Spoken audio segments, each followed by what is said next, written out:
What's going on, guys? It's Sensei Adam, and today we're going to have another Brawl Stars Brawler tier list rankings, where I'm going to rank all of the brawlers and where I think they rank amongst each other. And I'm going to leave right here on the side my old tier list rankings for the old update. But as you guys know, we just had a massive update where they changed absolutely everything. Every single brawler except Piper and Brock got a balance change in some way. So we have a lot of things to cover. But the way that I do brawler rankings is that I don't just list them in order from like 1 to 19. I put them in different tiers. So basically, like, the S tier is overpowered, A are brawlers that are really good, B are average brawlers. If every brawler like in Brawl Stars was in the B tier, then all of them will be balanced, but that's really hard to do.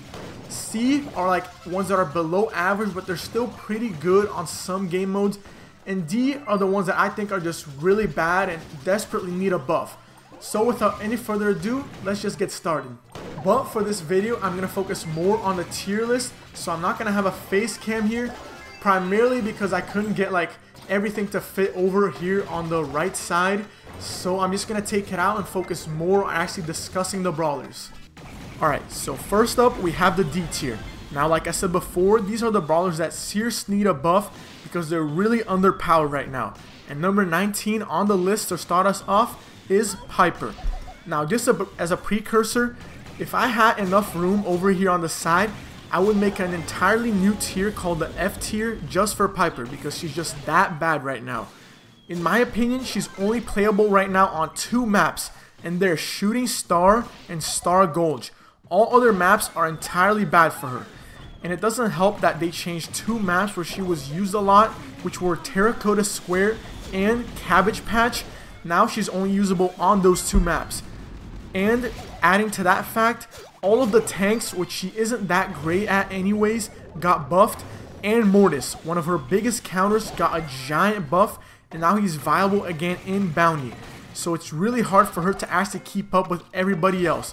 So she's only playable in Bounty and only 2 maps in Bounty. And even then, she's not that big of a threat anymore because of her huge reload time. So number 18 on the list, we have Barley. Now you might be wondering, why such the big drop? Last time I think he was number 4 on our list, but now he dropped all the way down to 18. And you can attribute that to just one thing, and that was his nerf to his throwing speed. Like I said in my update video, his throwing speed is everything. Just like when the game first started, on tier list he was always at the bottom because everybody always said his throwing speed was extremely slow. So what did Supercell do? In the September update, they increased his speed by 15%, his throwing speed. So of course he became viable because he could actually hit his targets. But now they took that buff from before away. And now it's just so much harder to hit everybody, especially since before there were only 2 people that were fast, which were Mortis and Crow. Now there's 6. They added El Primo, Darryl, Bull, and Colt. Now they all have increased speed, so they can just dodge his attacks with ease. That's why he's number 18. It's just extremely difficult to hit his attack in the current meta. And last on the D tier and number 17 is Poco. Now I was debating whether to put him on the bottom of the C tier, but I just ended up putting him here. And the reason for that is he did get a small buff, but it wasn't almost anything compared to buffs other characters got. And combined with that, 2 of his best maps got changed, and now he's not almost unusable on those maps. And they were Bone Box and Mushroom Cave. That's because Poco thrives on medium range encounters, like the one you'd always see on Bone Box or in Mushroom Caves. But now, since it's the tank meta, and basically Poco needs to be like mediumly further away from them, it's just hard on those 2 maps.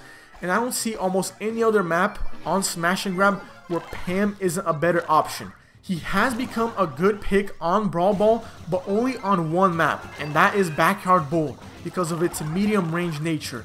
But for every other Brawl Ball map, he just isn't that good.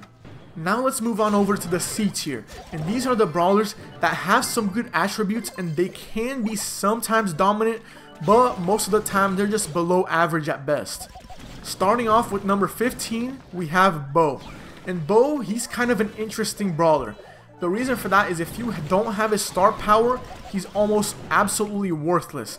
Unless you play him in some smash and grab maps like Crystal Cavern or another wide open map, he's just absolutely useless. But with his star power, he just becomes useful in a lot of those maps that they just added where there's a bunch of grass in the middle. But other than that, without his star power, I just don't see him being very useful at all. On to number 14, we have Dynamite. And the reason why I dropped him down from like the bottom of the B tier to the middle of the C tier is just because a lot of other characters that are counter to him got buffs. Primarily Mortis and every other tank. If you know, Dynamite, when somebody's close to him, he can't do almost anything because his Dynamite sticks just stick together. So it's easy to dodge his attacks. So if a tank or a Mortis gets close to you, you're basically done. And since it's the tank meta, it's just hard to avoid a lot of tanks in battle. And since a lot of characters receive speed buffs, it's just very easy to dodge his attacks in general. Last but not least, on the C tier, there's Pam. And I was kind of debating whether to put her on the B tier or leave her on the C tier. But other than that, I just left her here. And I know that she just got like a buff slash nerf. She's still extremely viable and probably the best gem carrier on all of the open maps in Smash and Grab. And now she's useful on Bounty. But I just think that she's not the best at her role in Bounty. There's other characters like Crow and Terra and even Shelley that are better poke characters than her. So like you'll see some people using her in Bounty, but a lot of the times when I played her in Bounty, she's just not the best option to use. Now let's move on to the B tier. These are the characters I think are the most balanced, and if all the characters were at the B tier, the whole game would be balanced. So number 13, we have Brock. Now Brock, he suffered a lot from a lot of the maps just going from like long range favored to being like very tank or short range heavy. But unlike Piper, if somebody does come close range to you, you still do the same amount of damage. So it doesn't really matter there. All that matters is that the tanks are going to do a lot of damage to him if they do get close to him. And his super is still very useful. It does take a little longer to regen because they nerfed that, but it's still one of the most powerful supers in the game. And he's still playable in those maps that just got nerfed for long range, such as Terracotta Square or even Mushroom Cave. So he's still pretty decent. Number 12 on our list, we have Shelley. And the only reason why I have her all the way up here on the B tier is her super. It's just so good. It just does so much damage and you can regen it really quickly. But if you're going against a tank with Shelley, most of the time you're going to lose. They output just so much more damage and have so much more HP. But if you have that super loaded up, you can just farm it on them and just absolutely destroy them. So she's still a pretty good aggro in Smash and Grab, and she's still like a second or third best option in Brawl Ball. That's why I have her all the way up as balanced on the B tier. But if it wasn't for that super, I think she'd be one of the worst characters in the game. That super just makes it up for all of her weaknesses. Number 11, we have the character that got hit with the biggest nerf hammer last balance changes. And of course, that's Colt. And I agree that he did need a nerf, but in my personal opinion, they gave him the wrong nerf. He didn't need a range nerf because he's known as a long range character. So they decreased his range, and I think that just makes him like not very useful. But currently, I just believe he's balanced. But in my opinion, they should give him back his 10 range and decrease his HP to the same as Rico, because he needs to have his damage and range, but not that much health. But with that being said, I still think he's very useful in Brawl Ball. You'll see him a lot there, and in some bounty maps, especially the long range ones. And you're gonna see him a lot in Showdown too, because he's just so good, and a lot of people like to team with him anyways. Number 10, and at the midway point of our list, we have El Primo. And I know I said it's a tank meta, but the reason why I have El Primo down this low is he's just so easy to dodge. If you're like at close range with him, unlike the other two tanks such as Bull or Darryl, he doesn't do instant damage. So if you can go, even if you go right next to somebody and use your punches, you can even land just one of them and then they can dodge the rest. It's just so easy to dodge compared to the other two. And even if you do manage to get a lot of damage, a lot of the times you're still going to miss a lot of shots, and it's going to require more times than if you were playing Bull or Darryl or even Shelley as aggro. So that's why I have Primo number 10. What I think they should do with him is like make his range a little bit easier to hit, but I don't know. A lot of people said like at the start of the game he was very overpowered when his range was a cone shape. So I don't know how they're gonna fix that. But currently I have him on the B tier, so I think he's balanced. Now at rank 9 we have Terra. Now she did just recently get a buff to her super, which was to do a lot more damage than before, but for the most part she still has the same mechanics. The one reason why I didn't put her higher though was because of how the maps change. A lot of the maps that you saw her having a high usage rate, such as Mushroom Cave or Bone Box, where you could just like sweep everybody up because they had to be in a confined area, got nerfed for her, and now she's not as viable on those maps. Because as you know, when you use the vortex, you have to be like, it has to be in a line of sight for the center.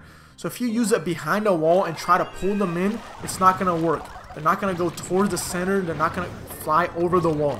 But overall, I think she's a really good character, especially for her super. If she didn't have her super, I would think she's just a worse version of Crow because she doesn't have poison and her range is smaller than Crow's.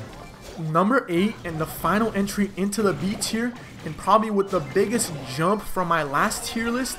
Last time she was number 18 and now she's number 8. We have Jessie. Now why the massive jump? Why is she so good all of a sudden? Well, her turret. Now, if you have her star power, it's basically invincible for like 5 seconds. And combining with that the thrower meta is now over, and you don't see a lot of Barleys or Dynamites in matches anymore. And even if you do, you can just keep healing that turret with the star power. It's just so good. And she got a health buff, so she can survive a lot longer. She can be a good gem carrier in a lot of maps. And on a final note, since you see a lot more short range characters, it's a lot difficult for them to destroy the turret. So you can just leave it on a good location and it's going to stay there for a long time, especially if you have her star power to just keep healing it. Alright, let's move on to the A tier. These are characters that are usually really good at multiple game modes and they're above average in most of them. So starting off with number 7, we have Ricochet. Now Ricochet did get a massive nerf to his health, but he did get an indirect buff to all the maps. Since now they have a ton of walls, it's so much helpful. You can just spam on those walls and hope to get a lot of bounce shots. Especially with this star power, that makes it really hard to dodge his shots and it does a lot of damage. With those two things combined, he's still really useful in both smash and grab and bounty. Now moving on to number 6, we have Nita. Now Nita's another brawler that got a huge jump from my last tier list. On the last one I put her at the C tier on number 15 and now she's number 6. And the reason for that is she just got a huge buff to 3 different stats. She got a giant health buff, her bear got a giant speed buff, and also her star power got a 50% increase. Combined with that, a lot of the smash and grab maps now became short range oriented, especially Mushroom Cave, where she dominated before, but now she's basically unstoppable. You're now also seeing her a lot more in maps like Cabbage Patch and Bounty, where there's a bunch more walls for her to hide behind. And she was always good in Showdown, so this just makes her a lot better. And she's also useful in Brawl Ball, where Mortis got a nerf, so now she can stop other people a lot more. And since her bear got a speed buff, it can be a lot more aggro and you can keep stacking those bears. On to number 5 on our list, we have Spike. And with a similar playstyle to Nita, he's just really benefited from all of the map changes. Since it's so much more close range, he can just use his attacks to do a lot more damage. And his super, with all the walls, it's a lot easier to use as well. So you don't have to throw it all the way across the map and only get them with the edge of it. So you can just throw it right over the wall and you can get them right in the middle and you can just annihilate everybody. And since it's the tank meta, Spike is known for being a tank killer. If they don't have their supers up, you can just trap them inside of Spike's super and throw all of your attacks at it while getting another super back and destroying them. So Spike is just really good in the current meta. Now we're moving on to the top 4 on our list, and at number 4 we have a Bull. And like I've been saying throughout the video and throughout like a bunch of my videos lately, is that currently it's the tank meta. And specifically it's the meta of Bull and Darryl. Since now a lot of the primary maps that appear on the number 1 slot are filled with walls, Bull just thrives on doing that instant damage. If somebody goes into the bush and you're just hiding there, you can lay it on them with that instant damage. Unlike El Primo, where he takes like a few seconds to punch out all of his damage. Combine that he has the second most health in the game, and it's a lot easier for him to hide with all the walls. He's just a big threat in the current meta, and you're gonna see him a lot in smash and grab, in bounty, in heist, you name it, he's there. He's useful in every single game mode you can think of. Now let's move on to the top 3. These are the kings of Brawl Stars currently, but we're still on the A tier, so these guys can be still like compared to Rico, who's number 7. But at number 3, we have Crow. Now, I never see a scenario in the game where Crow isn't like one of the best characters in the game. He's the only character that you can actively stop people from regenning for like 8 seconds without doing anything. With a character like Pam, you have to continuously keep hitting them every 3 seconds so they don't get their HP back. Well, with Crow, it's just very simple. You just hit them, then you can focus on somebody else for like 7 seconds. Then you can go back on that same person, just hit him again, then go to another person, hit them. It's just so easy to play Crow. But he's down from the S tier because it's not as easy to use his assassination move anymore, because now they can have enough time to react to you when you jump on top of them. But he's still a really good brawler and really useful in almost every single game mode. That's why you see him almost anywhere. In bounty, in smash and grab. The only game mode I would say he's not the best is Brawl Ball, because he just doesn't do too much damage to stop somebody like Mortis or a tank who's charging down the lane. Alright, on to number 2, and the last entry into the A tier, there's Mortis. And actually Mortis is the one that got the biggest jump from my last tier list, from 16 to number 2. Now I know what a lot of you are probably thinking. How is he this high up? Wasn't he nerfed because his dash speed like decreased by 33%? Well, I have to say, now he's extremely overpowered in both bounty and smash and grab. He isn't like as useful in Brawl Ball, but he's still useful. And you see him a lot in Showdown because he's just really good at doing damage. Basically, if you combine him with a tank, you can just spawn trap your enemies. It's just so funny to do it.